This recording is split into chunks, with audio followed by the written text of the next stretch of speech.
guys, good evening. Na ako'y flex nyo guys, ipakita nga sa kabutang.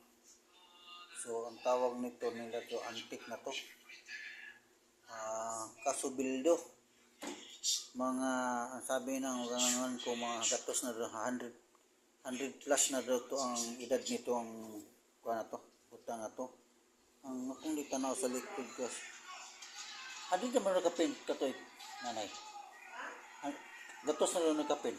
Katoy. 100 plus yung nanay.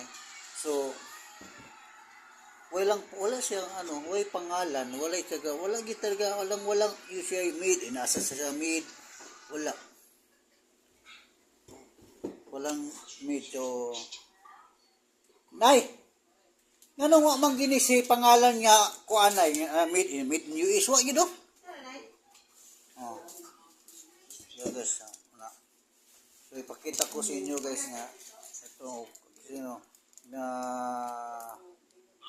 to fruit tree.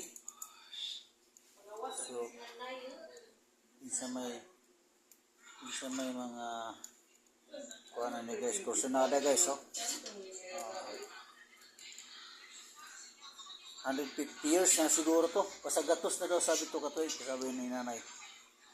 Okay, salamat guys.